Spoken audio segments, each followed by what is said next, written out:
ఇంకా రాలేదేమిటి? ఎప్పుడు అన్నమాట తప్పడే. యు ఆర్ కరెక్ట్ అన్నయ్య. నీ తమ్ముడు ఎప్పుడు మాట తప్పడు. కానీ నువ్వే సెంటిమెంట్ తప్పి లతా నేను లేకుండా టిఫిన్ చేయడానికి సిద్ధపడిపోతున్నావు. అబ్బే ఏది ఇప్పుడే. కూర్చో తమ్ముడు కూర్చో. అమ్మాయి లత. అన్నయ్య, లతను నువ్వు చాలా గారాభంగా పెంచుతున్నావు. క్రమశిక్షణలో పెంచకపోతే ఏదో ఒకనాడు మనకి శిక్ష వేసే ప్రమాదం ఉంది. జాగ్రత్త. అమ్మాయి, నువ్వు ఫైనల్ ఇయర్ పూర్తి చేసి కాలేజ్ వదిలిపెట్టి వెళ్ళిపోయావు. ఇక నా మనసులో లేదు. నీ అంత అందగాన్ని చూసిన కళ్ళతో వేడి మొహం కళ్ళు చూడలేకపోతున్నాను. మళ్ళీ ఎప్పుడు కనిపిస్తావు డియా? అమ్మో నాన్న.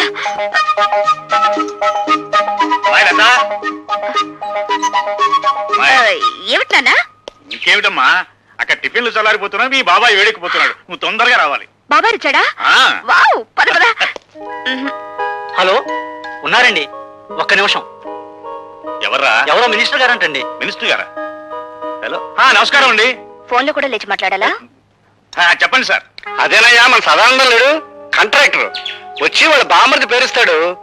రేపు ఇంటర్వ్యూ ఉంటుంది కదా, ఆ కుర్రని సెలెక్ట్ చేయి. అతనికి బొత్తిగా మెరిట్.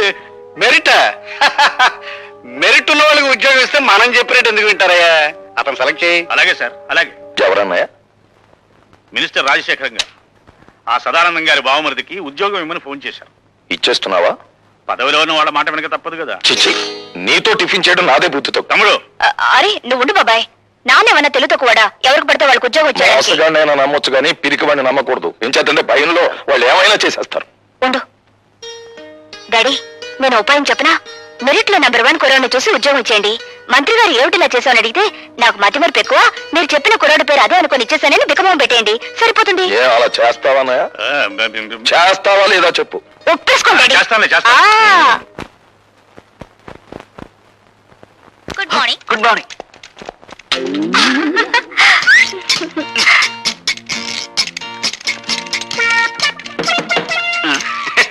ఏం ఆంజనేయులు, ఏం జరిగింది? You don't worry sir, just call జారిందంటే. ఏం లైలా, నీ టేబుల్ దగ్గర ఏమన్నా తెలుగు ఐస్కంతం పెట్టావా? ఏమోనండి, నాకు తెలియడం లేదు. సరిగ్గా నా టేబుల్ దగ్గరికి వచ్చేసరికి అందరికి పెన్నులు, పెన్సిళ్ళు, ఫైల్స్ జారిపోతుంటాయి. వీరికి ఏకంగా కాలే జారినట్టుంది. గారు, నేను సొంతం పెట్టవలసిన ఫైల్స్ ఏమైనా ఉంటే పారండి.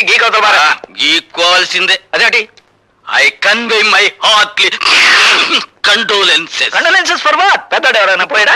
లంచాలు తెచ్చిపెట్టే బంగారు బాతు లాంటి నీ సీటుకు ఈకలు పీకుతున్నారు. అదేంటి? బయట ఇంటర్వ్యూలు జరుగుతున్నాయి. నిలబడి ఉండడం నాకు అలవాట్లేదు, ఏమనుకోకండి. బాబు, మీరు రాజశేఖరం గారి తాలూకే కదూ? యా, సీనియర్ కాల్స్ వచ్చా? పర్వాలేదు, తాగు బాబు. మినిస్టర్ గారు తాలూకు భానోజీరావు గారు. అవును, తెలుస్తూనే ఉందిగా. అయితే నేను వెళ్ళొచ్చా? మా మొహాన సిగరెట్ పొగ ఊదించుకునే కంటే నేను పంపించేయడమే మంచిది. వెళ్ళరా బాబు. Next. Good morning everybody. Good morning. Good morning. Please be seated. Thank you sir. Are you mister Bhargava? Yes sir. Bhargavaramudu అంటే ఎవరు? తండ్రి ఆజ్ఞ నెరవేర్చడం కోసం కన్న తల్లినే తెగ నరికిన వాడు. భూమి చుట్టుకొలత ఎంత? 7,900 మైళ్ళు. భూమి తన చుట్టూ తాను తిరిగే వేగం ఎంత? గంటకి 1000 మైళ్ళు. ప్రపంచంలో ఇప్పుడు పేరు పొందిన ఫుట్బాల్ ఆటగాడెవరు? Diego Maradona. ఇంజనీర్ బాధ్యతలు ఏమిటి? స్వార్థపరుడైతే దేశానికి వెన్నెముక లాంటి ప్రాజెక్టులను కూల్చివేయడం, నిస్వార్థపరుడైతే వాటిని నిలబెట్టడం కోసం తనుకూలిపోవడం. మొదటి ప్రపంచ యుద్ధం ఎందుకు వచ్చింది? ఒక డాక్టర్ నిర్లక్ష్యం వల్ల. 1887వ సంవత్సరంలో ప్రిన్స్ ఫెడ్రిక్ కంఠానికి ఎడమ వైపున క్యాన్సర్ వ్యాధి సోకింది. డాక్టర్లు దాన్ని ఆపరేట్ చేయకుండా నిర్లక్ష్యం చేయడం వల్ల అతను సింహాసనం అధిష్ఠించిన 99 రోజులకే చనిపోయాడు. ఆ తర్వాత రాజకాంక్ష ఉన్న అతని కొడుకు కైజర్ రాజు కావడం వల్ల, అతను యుద్ధకాంక్ష గలవాడు, జ్ఞానశూన్యుడు కావడం వల్ల మొదటి ప్రపంచ యుద్ధం మొదలైంది. మీ నాన్నగారి వృత్తి? ఈ ఇంటర్వ్యూలో నేను సమాధానం చెప్పలేని ప్రశ్న అదొకటే సార్. ఆఖరిగా ఒక ప్రశ్న. ఈ క్షణంలో మా మనసులో ఏముందో చెప్పగలవా? నాకు ఈ ఉద్యోగం ఇవ్వకూడదని. అలా ఎందుకు అనిపించింది? ఎందుకంటే పెట్టేవాడికి తినేవాడు లోకు కనుక, అడిగేవాడికి చెప్పేవాడు లోకు కనుక. అలా తెలబోకండి సార్. ఒక ఇంజనీర్ గ్రాడ్యుయేట్ ని మీరు అడుగుతున్న ప్రశ్నలు ఏమిటి? అతనుకున్న పురాణ పరిచయం, అతనికి తెలిసిన హిస్టారికల్ నాలెడ్జ్, అతనికి ఉన్న స్పోర్ట్స్ నాలెడ్జ్, ఇవా ఒక ఇంజనీర్ క్యాండిడేట్ కి కావాల్సిన అర్హతలు. మీరంతా అవకాశవాదులు, ప్రశ్నలు అడగడమే తప్ప సమాధానం చెప్పడం చేత కానీ మేధావులు. అయినా మిమ్మల్ని నమ్ముకుని పూటకొక నిరుద్యోగి ఇంకా డిగ్రీలు చంకలో పెట్టుకుని ఆఫీస్ గుమ్మాలు ఎక్కుతూనే ఉన్నాడు. ఎలా? తల్లి మెడలో మంగళసూత్రాలు అమ్మి, అవి ఖర్చైపోతే ఒంట్లోని రక్తాన్ని అమ్మి. సార్, మహాత్మా గాంధీ తెల్లదొరతనాన్ని పోగొట్టగలిగాడేమో కానీ ఆయనే తిరిగి జన్మించిన ఈ నల్లదొరతనాన్ని మాత్రం పోగొట్టలేడు. ఎందుకంటే ఇప్పుడున్న ధరల రక్తం నలుపు, వాళ్ళ దగ్గరున్న డబ్బు నలుపు, వాళ్ళు ప్రోత్సహిస్తున్న బజార్లు నలుపు. మీరు అడిగిన ఆ ఒక్క ప్రశ్నకు సమాధానం చెప్పకుండా వెళ్ళడం ఇష్టం లేక జవాబు చెప్పే పెడుతున్నాను సార్. మా నాన్న వృత్తి ఏమిటని కదా మీరు అడిగింది? He's a liar, he's a deserter. కట్టుకున్న భార్యని, కన్న బిడ్డని అనాథల్ని చేసి వెళ్ళిపోయిన కసాయివాడు. ఆ కసాయివాడి రక్తాన్ని పంచుకు పుట్టాను నేను. అయినా మిమ్మల్ని ఏమీ చేయకుండా పెడుతున్నానంటే నా చదువు నాకు నేర్పిన సంస్కారం. ఈ దేశంలో గాంధీల సంఖ్యను పెంచండి కానీ గాడ్సేల సంఖ్యను కాదు.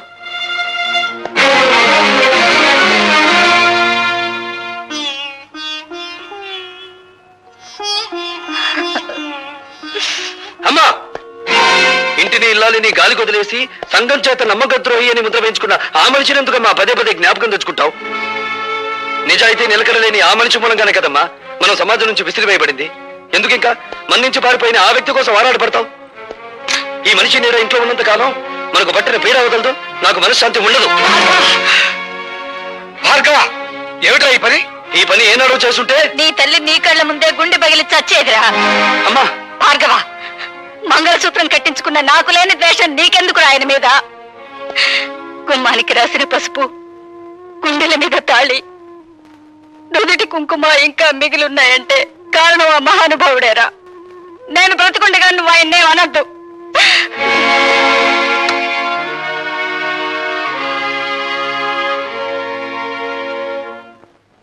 ఇంటర్వ్యూకి వెళ్ళావా? వెళ్ళాను. ఏమైంది? పవిత్రాణాయ సాధూనాం వినాశాయ చతుష్కృతాం ధర్మ సంస్థాపనార్థాయ సంభవామి యుగే యుగే. ఏమిటో ఈ పెద్ద పెద్ద శ్లోకాలు చెప్తున్నావు, ఏమిటి దానికి అర్థం? పాపం పండినప్పుడల్లా భగవంతుడు అవతరిస్తాడట. అలాగే అవినీతి రికమెండేషన్లు పెరిగినప్పుడల్లా మనబోటి వాళ్ళ ఉద్యోగ అవకాశాలు ఉష్కాగైపోతాయి. ఒక్క ముక్క అర్థం కాలేదు, ఏమిటి సరిగ్గా చెప్పు. నీ ఆటో తాళాలు ఎక్కడున్నాయి? ఎందుకు? ఉద్యోగం రాలేదని దేశాన్ని తట్టుకుండా నేను కూడా ఆటో నడుపుతాను. భార్గవ, ఆ మాట అనొద్దురా. ఈ కళతో నువ్వు యూనివర్సిటీలో గోల్డ్ మెడల్ తీసుకోవడం చూశాను. ఈ కళతో నేను గవర్నర్ గారు అభినందించడం చూశాను. అటువంటి ఈ కళతోనే నువ్వు ఆటో నడపడం నేను చూడలేనురా. వద్దు. ఈ దేశంలో మేధావులు నిరాశతో, నిస్పృహతో, నిరుత్సాహంతో రోడ్డులు పడితే ఏం జరుగుతుందో నాకు తెలుసురా. ఏం జరుగుతుందిరా? రక్తపాతం. ఇండియన్ హిస్టరీ ఎక్కువ చదివినట్టున్నారా, అందుకే నీకు రక్తపాతమే గుర్తుకొస్తుంది. ఏరా, నేను ఇంత సీరియస్ గా చెప్తుంటే నీకు నవ్వులాటగా ఉందా? అదొక్కటేరా మనపోటి మధ్యతరగతి వాళ్ళకి మిగిలిన ఆస్తి. జీవితం అనే ఆటలో నవ్వులాటే మనకి ఓదార్పు. సరే, నీ మాటలకు అమ్మ నొచ్చుకున్నట్టుంది, వెళ్ళి ఓదార్చు. ఓదార్చిన ఆగని ఆవేదన రానాయన అది. అయితే నన్ను ఓదార్చు. దేనికి? నీ పర్మిషన్ లేకుండా మన కాలేజీ ఓల్డ్ బాయ్స్ ఫంక్షన్ లో ప్రవరాకుడి వేషం నువ్వే వేస్తామని వరం ఇచ్చి వచ్చాను. పెరిగే కాకుండా వరాలు ఇవ్వడంలో కూడా శంకరుడు వేనా? నేను వెయ్యను, పో. చంపేవు, పో. నా మాట విని నువ్వు వరుదిని వేషం ఏవే వేస్తానే. ప్రవరక్షుడు ఎవరేస్తారు? ఇదిగో కొంతమందిని సెలెక్ట్ చేసి తీసుకొచ్చాం. ఇతని చూడు. వీడా నోసుల సొద్దు. పోనీ ఇతను? వీడు సెన్సుల సొద్దు. పోనీ ఇతను? అబ్బా, వీడు బ్రెయిన్ సొద్దే. ఎందుకే దాన్ని అలా ఉడికిస్తారు? అసలు ఫోటో చూపించండి. భార్గవ్, నా మాట నీ గడ్డం పుచ్చుకుని బతిమాలతాను. నా మాట నన్ను విసిగించుకో. భార్గవ్, ప్లీజ్ నా మాట రా. నేను విన్నాను. పెద్దమ్మా, ఏమిటా మాడవాసన? మాడిపోయిందా? లేదులే, ఇందా కూరగాయలు. నా తల్లే, బంధుత్వం లేకపోయినా కన్న కూతుర్లా ఎంత అభిమానం చూపిస్తున్నావే. నీ చేతులు పట్టుకుని బతిమాలుతున్నారా? నా కోసం వేరే వేషం. ఏ కాలేజీలో నేను గోల్డ్ మెడల్ తీసుకున్నాను ఆ కాలేజీలో నిరుద్యోగిగా అడుగు పెట్టకూడదు అనేది నా ప్రిన్సిపల్ రా. నేను వెయ్యను. నీ కాళ్ళు పట్టుకుని బతిమాలుతున్నాను రా. నా పరువు పోతుందిరా. నా కోసం వేషం వేయరా. నువ్వెప్పుడొచ్చావు? మీరన్నే గడ్డం పట్టుకొని బ్రతిమాలుతున్నప్పుడు నేను గుమ్మం దగ్గర ఉన్నాను. చేతులు పట్టుకొని ప్రాధేయపడుతున్నప్పుడు వంటింట్లో ఉన్నాను. కాళ్ళు పట్టుకొని ప్రాధేయపడుతున్నప్పుడు ఇక్కడున్నాను. నా ఏకైక భార్య కదా, అలా చూస్తూ నుంచోపోతే నా పొజిషన్ తీసుకోవచ్చు కదా. అదేం అవసరం లేదు. అసలు అన్నయ్యని అడగాల్సిన పద్ధతులు అడిగితే ఎందుకు ఒప్పుకోడు? అడగాల్సిన పద్ధతి ఒకటిందా? వరోతిని వేషం ఎవరేస్తున్నారు మీరు అన్నయ్యతో చెప్పారా? ఎవరు వేస్తున్నారు? లత. లత అయితే ఒప్పుకుంటావా? చచ్చా, లత అయితే ఏంటి, పీత అయితే ఏంటి? ప్రిన్సిపల్సే. కరెక్టరా, కానీ టికెట్లనే అమ్మేశాను. టికెట్లన్నీ అమ్మేశావా? ఎందుకు? ఆటో మీద అప్పు తీర్చుకోవడానికా? కాదురా, ఆ డ్రామా మీద వచ్చే డబ్బుని వికలాంగుల సహాయంతో డొనేట్ చేస్తున్నాం. ఒరేయ్, ఓసారి ఇంకో. చచ్చా, బాగోదు, మావిడుంది. నేను లోపలికి వెళ్తాను. ఒరేయ్, ఒంగోకు పోయినా నేను తనాల్సిందే. ఇంత మంచి సదుద్దేశంతో ఏర్పాటు చేసిన ప్రోగ్రామ్ అని తెలుసుంటే ముందే ఒప్పేసుకునేవాడిని కదరా. అంతా గ్యాస్, ఇదంతా లత కోసమే. లతవరే శరణు గణేశ గజముఖ వదన శరణు గణేశ గౌరీ పుత్ర శరణు గణేశ విఘ్న వినాయక శరణు గణేశ. అన్నయ్య అన్నయ్య తీసుకో. అమ్మా దేవుడి పూజ అయిపోయింది, పొట్ట పూజ చూడమ్మా. నువ్వు గబగబా టిఫిన్ పెట్టావంటే నువ్వు అటు ట్యూషన్ కి, నేను ఇటు పేపర్ వేయడానికి వెళ్ళిపోవచ్చు. ఈ పాటికి వార్తలో అంటూ పేపర్ కోసం పార్లమెంట్కి వెళ్లే రాజకీయ నాయకుల దగ్గర నుంచి బాత్రూమ్కి వెళ్లే బట్టల వరకు ఎదురు చూస్తూ ఉంటారు. నువ్వు త్వరగా వెళ్ళి టిఫిన్ రెడీ చేయి. వెళ్తున్నాను.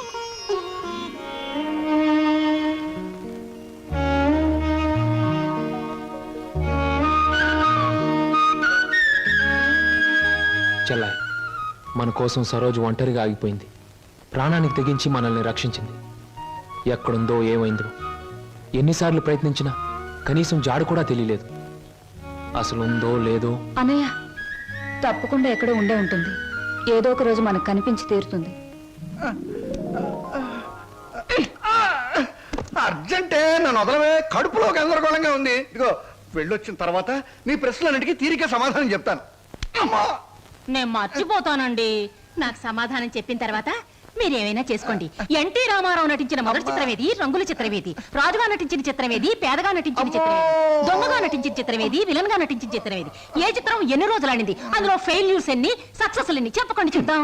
కింద జన్మలో నువ్వు గానుగై ఉంటావే, నేను ఎద్దై ఉంటాను. అప్పుడు నేను ఆడించాను, ఇప్పుడు నువ్వు నన్ను జాడిస్తున్నావు. ఎన్టీ రామారావు నటించిన మొదటి జ్యువెల్ జోల్ సినిమా నిన్ను ఎక్కడ కొడితే బుద్ధి వస్తుందా అని ఆలోచిస్తున్నానే. వస్తున్నా బాబు. ఏమయ్యా, నువ్వు పోస్ట్ మ్యాన్ కదా, పోర్ట్ ఉద్యోగం ఎప్పుడు మొదలెట్టావు? ఏంటంటే ఏమి తెల్లనట్టు అడుగుతారో. మీ ఆవిడ రాసి పంపించిన పాటలు తిరిగి వచ్చేసాయి. ఆహా, అయితే ఈ నెల కూడా పొయ్యిలోకి పుల్లలు కొనక్కర్లేదన్నమాట. మీ ఆవిడ గారి చేత పాటలు రాయటం అన్నా మానిపించండి. లేకపోతే ఆవిడ గారి కోసం ఒక కొత్త వారపత్రిక పెట్టండి. లేకపోతే దేశంలో తెల్లకైతే కరువు వచ్చి పడిపోద్దని. మరి ఎవరండి వచ్చింది? అమ్మో, విడు ఏమిటండి ఇవన్నీ నీ రచనలే. వీటి తాకిడికి ఈ ప్రపంచం అంతా తట్టుకోలేకపోతుంది. కొన్నాళ్ళకి ఈ ఊరంతా ఖాళీ చేసి పోయేటట్టున్నారు. ఊరు అంటే జ్ఞాపకం వచ్చింది. 1952లో సొంత ఊరు అనే సినిమా వచ్చింది కదా. ఎన్ని సెంటర్స్ లో 50 రోజులు ఆడింది. ఆ చిత్రంలో హీరో ఎవరు, హీరోయిన్ ఎవరు, డైరెక్టర్ ఎవరు? కింద జనంలో నువ్వు పిడకై ఉంటావే, నేను పోయే ఉంటాను. అప్పుడు నిన్ను కాల్చాను, ఇప్పుడు నన్ను కాల్చు తింటున్నావు. ఏంటండి? ఇటు కాదు, ఇటు పోతాను. పిన్ని, మళ్ళీ ఏమిటో. ఏమిటి పిన్ని, ఏమిటి గొడవ? ఏం లేదురా, ఈ మధ్య ఎవరికి సినిమా పరిజ్ఞానమే ఉండటం లేదు. అదే నాకు చాలా బాధగా ఉంది. ఇదిగో లోపలికి వెళ్ళటానికి వీల్లేదు. ఇక్కడే పడి ఉంటానే. నాగయ్య గారు హీరోగా ఉన్నప్పుడు మా అమ్మ, రామారావు గారు హీరోగా ఉన్నప్పుడు మా అమ్మ ఎన్నో తెలుగు చలనచిత్ర పాఠ్యగ్రంథాలు రాశారు. నేను ఇప్పుడు ఒకటి అలాంటిదే రాద్దాం అనుకుంటున్నాను. ఎవరు పట్టించుకోవటం లేదురా. పిన్ని, నువ్వు ఎవరిని ఏం అడగకూడదు. అడిగితే నీకు తెలిసిన విషయాలు వాళ్ళు ముందే తెలుసుకొని నీకంటే ముందే వాళ్ళు బుక్ రాసేస్తారు. అందుకని నీలోనే ఉంచుకో. నీకు ఒకటి తెలుసా, నీ బుక్ కవర్ పేజ్ బొమ్మ బాపు గారి చేత వేస్తున్నాను. అలాగా? ఫ్రంట్ పేజ్ ఏమిటో తెలుసా? ఏమిటి? రమ్ పమ్. చాలా బాగుందిరా. బ్యాక్ పేజ్ మీద సుత్తి కూడా వేయించు, రాంగ్ ముదిరిపోతుంది. మీరు ఊరుకోండి. నా బాబే, నువ్వు ఒక్కడవేరా నన్ను అర్థం చేసుకున్న వాడివి. ఇంకెప్పుడు ఎవరిని ఏమి అడగను, మిమ్మల్ని తప్ప. ఒరే, అంతా బాగానే మేనేజ్ చేసేవరా, కానీ నన్ను మాత్రం బతికించలేకపోయావు. మీ పిన్ని. బాబాయ్, పిన్ని ముందు నువ్వేమన్నాను, పిన్ని వెళ్ళాకన్నావా నేను ఊరుకోను. ఓహో, నువ్వు దాని పార్టీ కదా. అవును, పిన్నంటే ఎవరనుకున్నావు? మా అమ్మ. ఒరే, ఇది ఏనాటి బంధమోరా. 15 సంవత్సరాల క్రితం మీరెవరో మేమెవరో అనుకోకుండా నాకు దొరికారు. ఈ 15 సంవత్సరాల్లో మేము మీకే ఆప్యాతలు కురిపించామో తెలియదు, కానీ మీరు మా కన్నబిడ్డల కంటే ఎక్కువైపోయారా. అది మా అదృష్టం బాబాయ్. నువ్వు లేకపోతే మేమేమైపోదు. చూడమ్మా, రిటైర్డ్ స్టేషన్ మాస్టర్ గా చెప్తున్నాను, పచ్చ జెండాకి పరిగెత్తే రైలుకి బంధుతో ఉండక్కర్లేదురా. పచ్చ జెండా ఊగిందంటే రైలు పరిగెత్తి తీరాలే, దాని డ్యూటీ. రైలు పరిగెత్తే ముందు పచ్చ జెండా ఊగాలే, దాని బాధ్యత. మన బంధుత్వాలు కూడా అంతేరా. అయ్యో, టైం అయింది బాబాయ్. నువ్వు ముందు సరిగ్గా నిలబడు, ఇప్పుడు బయలు. ఓకే, నువ్వు రామ్మా. బాబాయ్ వెళ్ళొస్తాం. త్వరగా వచ్చేయండి. అలాగే బాబాయ్. 1969లో నా కర్మకాయలు నిన్ను పెళ్లి చేసుకున్నాను. ఎక్కడికెళ్తారు? ఇప్పుడు ఆపే ఉంటే చంపేస్తాను. అమ్మా, పేపర్.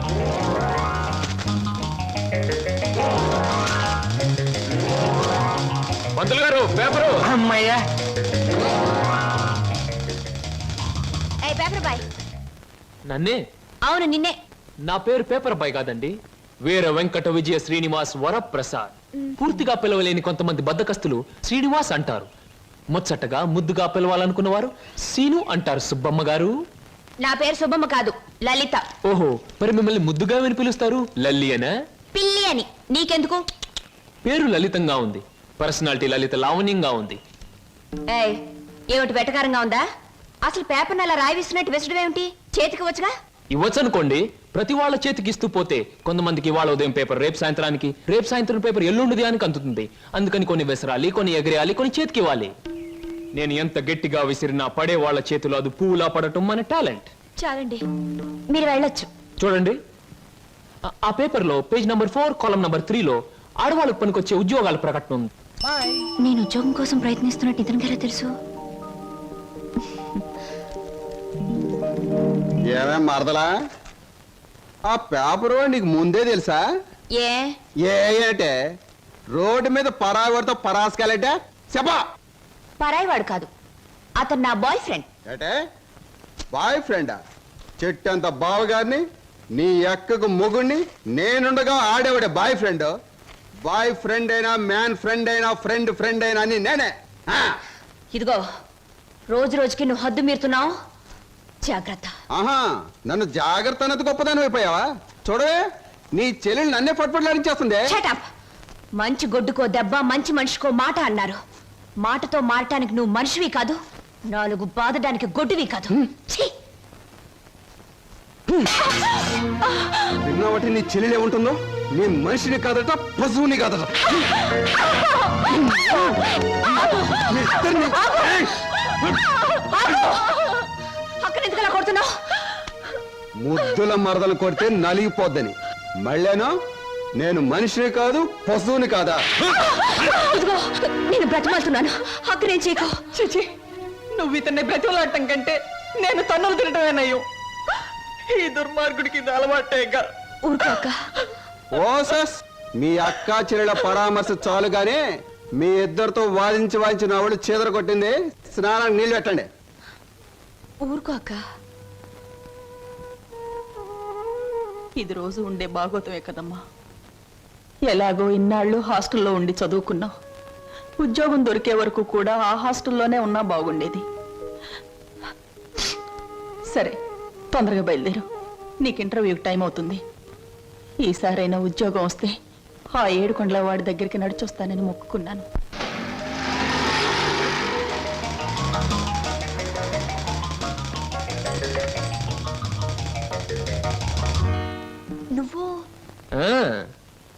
నువ్వు పేపర్ బాయ్ కదూ, మరి ఆటో? ఏమిటండి అలా ఆశ్చర్యపోతారు? చూడండి, జీవితం గడియారం లాంటిది. 1 నుంచి 12 వరకు నడిచే ముళ్ళు ఒక్కో చోట ఒక టైం నుంచి పెడతాయి. అలాగే నేను గడియారంలో ముళ్ళు లాంటి వాడిని. జీవితంతో పోటీ పడి తిరుగుతూనే ఉంటాను, గెలుస్తూనే ఉంటాను. పదండి పదండి. నువ్వెక్కడికి? ఎక్స్క్యూజ్ మీ, నేను ఇంటర్వ్యూకేనండి. నువ్వు ఇంటర్వ్యూకా? నేను బిఏ పాస్ అయినండి. ఆశ్చర్యపోకండి, ఇంటర్వ్యూ అయ్యాక తీరిగ్గా కూర్చొని ఏ కూల్ డ్రింక్ తాగుతూ ఆశ్చర్యపోతారు కానీ. Okay, yes, sit down. మీ అందరికీ ఒకే ఒక ప్రశ్న వేస్తాను, దానికి మీరు సమాధానం చెప్పాలి. నాకు నచ్చిన సమాధానం చెప్పిన వాళ్ళకి అపాయింట్మెంట్ ఆర్డర్ వస్తుంది. ఓకే? Okay okay sir. ఏమనుకుంటావమ్మా? ఏమున్నాయి? తట్టలుగా బేల్పూరి, థాయ్పూరి, సేవ్పూరి, పాన్పూరి ఉండాది. గిన్నెలుగా ఇడ్లీ దోశ ఉండాది. ఆంకలుగా పెసరట్టు ఉండాది. డ్రమ్ములుగా కాంపి టీ ఉండాది. బకెట్లుగా సాంబార్ ఉండాది. చేతులు వేస్తామా కాలు ఉంటది, నోట్లో వేస్తామా చల్లగా ఉంటది, కడుపులో వేస్తామా అడుక్కు ఉంటది. ఏం అడుకుంటా అడుకోమా, లోపల ప్లేట్ కడుకోవాలా? రే నోరు మీద. వీడు మద్రాస్కి ఆంధ్రాకి మధ్య బార్డర్లో పుట్టాడండి. అందుకే వీడి భాష అటు ఇటు కాకుండా అయిపోయింది. ఈ టైంలో వీరికి కావాల్సింది కూల్ డ్రింక్. నా డ్యూటీ అయిపోయింది, నాకు కూడా కూల్ డ్రింక్ పట్టుకురా పో. కస్టమర్స్ కి ఎప్పుడు ఏం కావాలో ఎలా కావాలో తెలుసుకుని అడగకుండానే సర్వ్ చేయడం కూడా మన ఎక్స్ట్రా టాలెంట్. వేడికి నేను నిరుద్యోగులు కావాల్సింది కూల్ డ్రింక్. తీసుకోండి. మీరు గడియారం? ఏమిటండి నువ్వులో నుంచి మీరులోకి జంప్ చేశారు? నా గడియారంలో ఈ ముళ్ళు ఇక్కడ సర్వర్ గా పార్ట్ టైం జాబ్. చెప్పండి. ఏం చెప్పమంటారు? పోనీ నన్ను చెప్పమంటారా? చెప్పండి. మీకు అక్కగారు ఉన్నారు, చాలా మంచివారు. మీకు బావగారు ఉన్నారు, చాలా మంచివారు కారు. మీరు చదువు పూర్తి చేసుకుని ఉద్యోగం కోసం కాళ్ళు అడిగేలా తిరుగుతున్నారు. am I right? ఎవరో చెప్పకుండా మీకు ఈ వివరాలు ఎలా తెలుస్తాయండి? తెలుసుకోవాలనుకున్న విషయం తెలుసుకోవాలనుకున్న టైంకి కరెక్ట్ గా తెలుసుకోవడం మన టాలెంట్. మీకు ఉద్యోగం కావాలి అంతేగా? అదేదో కూల్ డ్రింక్ ఇచ్చినంత సులువుగా చెప్తారేమిటి? అవునండి, నేను అబద్ధం చెప్పడం లేదు, నిజమే చెప్తున్నాను. Is it? ఎస్, మీరు నిజంగానే ఉద్యోగం చేయాలనుకుంటే ఇదిగో నా విజిటింగ్ కార్డ్. ఇదేమిటి? ఇది విజిటింగ్ కార్డా? విజిటింగ్ కార్డ్ ఎలా ఉన్నది అన్నది కాదు ప్రశ్న, అసలు అక్కడ ఉద్యోగం ఉన్నదా లేదా అన్నది ఆన్సర్. మీరు కరెక్ట్ గా 6 గంటలు అక్కడ రండి. If you want cool drink తీసుకోండి, బిల్ నేను పే చేస్తాను.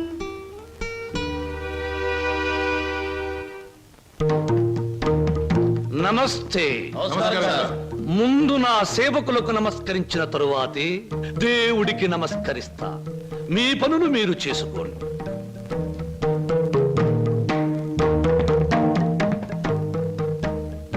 పరమేశ్వరా, నా ఈ 5 నక్షత్రాల హోటల్లో తింటున్నారు, తాగుతున్నారు, తిరుగుతూ ఉన్నారు, ఈతలు కొడుతున్నారు, గెంతుతూ ఉన్నారు.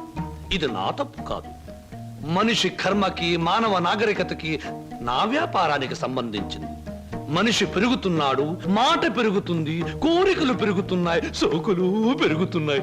పెళ్లి కాకుండానే అమ్మాయిలకు డోకులు పెరుగుతున్నాయి. పెరిగే దాంతో పెరగటం, అందని వాటిని అందుకోవటం నాకు రిస్కీతో పెట్టిన విద్య. పరమేశ్వర, ఇదంతా నీ ఒక్కడితో ఎందుకు చెబుతున్నారో తెలుసా? నీకు మాటలు రావు కనుక. శంభో శంకర.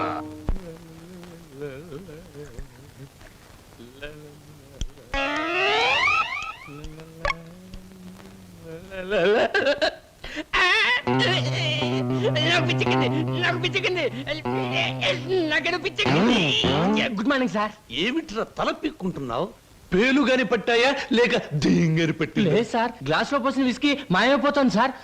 ఏదైనా మందు పిచ్చి పట్టిన దయ్యం ఎవరికీ కనిపించకుండా రహస్యంగా తాగేస్తున్నామోనని నాకు అనుమానంగా ఉంది సార్. దెయ్యం మందు నువ్వే తాగేస్తున్నావేమో? అయ్యో బాబోయ్, నేను తాగలేదు సార్. మా అమ్మాయి తోటి మా నాన్న మీద. ఆగు ఆగు ఆగు, నా కళ్ళ ముందు పుయ్ చూస్తా.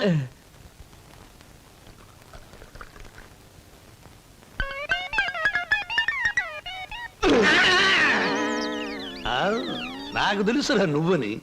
ఒరేయ్, నీకు నెల నెలా జీతం ఇస్తున్నాను, సుందరాంగుల్ని తీసుకొచ్చినందుకు సుంకం ఇస్తున్నాను, అబద్ధాలు ఆడినందుకు కమిషన్ ఇస్తున్నాను. ఇంత చేసినా నువ్వు బారు మీద పడి పీపాలు తాగడం న్యాయమట్రా? నేను దాటలేదండి. ఆ బ్రాంతియే నన్ను రారా నాన్న నన్ను తాగు అంటుంది, తాగుతున్నాను. ఒరే నిశాచరా, ఏం సమాచారా? పురుగుల మందు పిలుస్తోంది, ఎండ్రిని పిలుస్తోంది, ఎలకల మందు పిలుస్తోంది, గేదె కుడితే పిలుస్తోంది. తాగతావా? ఇక నేను భరించలేను. అన్నమ్మా, నువ్వు మేచినా ఎంత బాధపడి ఉండేవాడిని కాదు.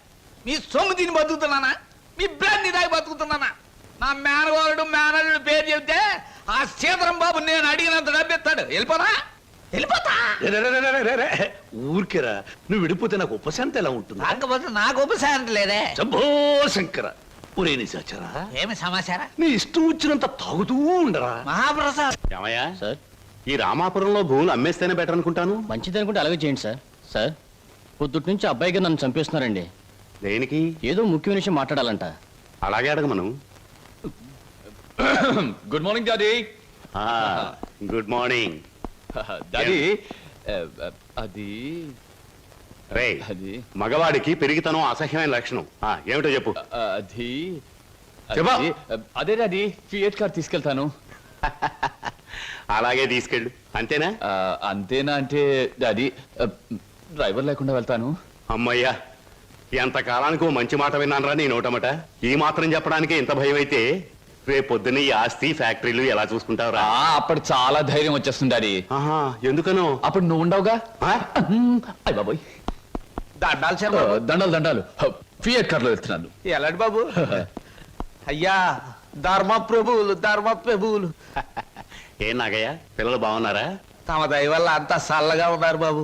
చీరుగాడు పెద్ద ఇంజనీర్ చదువుతున్నాడండి. లక్ష్మి ఇంటర్ చదువుతాడండి. అన్ని ఫస్ట్ క్లాసులే. 15 రోజుల్లో ఏవో పరీక్షలు జరుగుతాయంట. కాత ఫీజు అది. దానికి అంత మొమ్మాట పడతావు ఏమిటయ్యా? ప్రతి నెలా పట్టుకెళ్తున్నావుగా. ఎంత కావాలి? 1747 రూపాయలు 52 పైసలండి. దారి ఖర్చులు తమదయ్యా. ఓ 2000 రూపాయలు ఇచ్చి పంపు. అయ్యా, మీది మనసు కాదండి, అన్న పోస. మీరు లేకపోతే ఆ పిల్లలు రోడ్లు అమ్మట అడుక్కు తినేవాళ్ళు. అది సరేగా నాగయ్య, ఇన్నేళ్లైనా పిల్లల యోగక్షేమాలైతే నాకు చెబుతున్నావు గాని వాళ్ళని ఒక్కసారి కూడా చూపించలేదు. పిల్లల్ని ఒకసారి చూడాలనుంది. చూపిస్తానయ్యా, తప్పకుండా చూపిస్తాను. తమరు గర్వపడేలాగా చూపిస్తాను. ఈ చల్లన్నేళ్ళలో పెరిగిన 2 మొక్కలు సెటిల్ అయిన వెంటనే, అంటే వాళ్ళ చదువు పూర్తయిన వెంటనే మీకు చూపిస్తానయ్యా. పెళ్లి చేసుకుని ఇల్లు కట్టుకుని హాయిగా ఫియట్ నడపాలో. పెద్ద సొంతంగా ఫియట్ కారు నడుపుకొచ్చినంత మాత్రాన్ని ఇన్ని కూని రాగాలు తీయక్కర్లేదు. అవును, మన పెళ్లి విషయం మీ నాన్నగారిని అడుగుతానని చెప్పావు, అడిగావా? అసలు ఆ విషయం అడుగుదానే వెళ్ళాను. పెళ్లి చేయి డాడీ అని బదులు ఫియటి డాడీ అని వచ్చింది. ఆయన ఇచ్చారు, నేను వచ్చాను. పెళ్లి కాకుండా కొడతావేంటి? బాగుండదు. ఇలా నీ మూతి నేను, నా మోహం నువ్వు చూసుకుంటూ కూర్చుంటే చూసే వాళ్ళందరికీ లోపం అవుతాం, లేకపోతే ముసలి వాళ్ళం అవుతాం. అసలు అడుగుతావులే. అది కాదు వారు, అసలు అడగడానికి నాకేం భయం లేదు. కానీ పెళ్లి మాట ఎత్తేసరికి ఒప్పుకుంటారో లేదో అని భయం వేసి నోట్లోంచి రకరకాల మాటలు వస్తున్నాయి, కానీ మన పెళ్లి మాట రావట్లేదు. నువ్వు ఎలాగో అడగలేవు, నేను చెప్పేది విను. అలాగే. మా అన్నయ్య డాన్స్ ప్రోగ్రామ్ అవగానే చాలా హ్యాపీగా ఉంటాడు. Is it? ఈ నెల 10వ తేదీన హోటల్ కోరమండలో మా అన్నయ్య డాన్స్ ప్రోగ్రామ్ ఉంది. నువ్వు ఆయన దగ్గరికి వెళ్ళి, ఏమండి మీ చెల్లెల్ని నేను ప్రేమించాను, పెళ్లి చేసుకుంటాను అని అడగాలి. అది కాదు, మీ అన్నయ్య మంచి బాడీ బిల్డర్, వెయిట్ లిఫ్టర్ అని విన్నాను. నన్ను గాని కోడితే రేపు నువ్వు దెబ్బలు తగిలి హాస్పిటల్లో పడుంటావు కదా, అప్పుడు నేను చూడటానికి వస్తాడు, అప్పుడు అడుగు. డాన్స్ ప్రోగ్రామ్ అయిన తర్వాత అడగడం బెటర్. God is there. ఏమిటయ్యా నువ్వు అనేది? నీ ఉద్యోగం ఈ అమ్మాయికి ఇవ్వాలా? అవును సార్, ప్లీజ్. అదెలా కుదురుతుందయ్యా? నా ఇంటర్వ్యూలో ఎక్కువ మార్కులు వచ్చిన వాడి నువ్వు, ఈ అమ్మాయి కంటే ఎక్కువ అర్హతలు సర్టిఫికేట్స్ ఉన్నవాడి కూడా నువ్వే. సార్, చదువుల్లో నాకు ఫస్ట్ ర్యాంక్, ఆటల్లో గోల్డ్ మెడల్, ఇవన్నీ నిజమైన అర్హతగానే మీరు భావిస్తే ఈ అమ్మాయి విషయంలో అంతకంటే గొప్ప అర్హత ఉంది సార్. అర్హత? అంత గొప్ప అర్హత ఏమిటో? ఈమె ఆడదు సార్, నిస్సహాయమైన ఆడది. ఉద్యోగం లేకపోతే నాకంటే ఎక్కువ బాధలు పడవలసిన ఆడది. ఈ అర్హత చాలదా సార్? మీరు చెప్పిన ఇంటర్వ్యూ పడవ నుంచి నీటిలోకి దూకి చావడం మంచిదన్నది ఆమె పరిస్థితి. ఈదుకొని గట్టుకు చేరగల ధైర్యం నాది. అందుకే సార్, ఈ ఉద్యోగం ఈ అమ్మాయికి ఇచ్చి ఈ ఉన్న పడవ మునిగిపోకుండా చూడండి. ఈ ఉద్యోగం నాకెవడం కన్నా ఆవిడకిస్తే నాకిచ్చినట్టే భావిస్తాను. Good, very good. ఈ రోజుల్లో తనకొచ్చిన ఉద్యోగాన్ని ఇంకొకరి అవసరాన్ని గుర్తించి ఇవ్వడం అనే గొప్ప విషయం మొదటిసారిగా చూస్తున్నాను.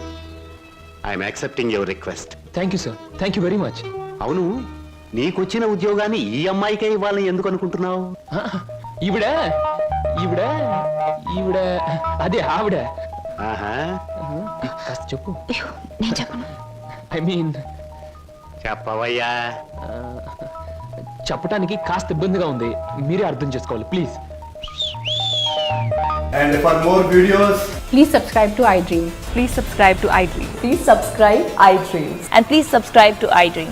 For more videos, subscribe to iDream. please like, share and subscribe to the channel. Congratulations, iDream. Subscribe to iDream. Subscribe to iDream. So subscribe to iDream Media. iDream ki iDream team andarki huge congratulations. Please subscribe iDream Media. Please subscribe to iDream. Subscribe iDream. Please subscribe to iDream. iDream అంటే నా కళల ఛానల్ను subscribe చేసుకున్న నోరు తిరుగుతలేదు, మీరైతే గంట గుర్తు కొట్టండి. For more such videos, please subscribe to iDream. Subscribe to iDream. Please subscribe to iDream. Please subscribe iDream Media. Please do subscribe to iDream. Please subscribe to iDream Media. For best entertainment and information, please subscribe iDream. And don't forget to subscribe to iDream.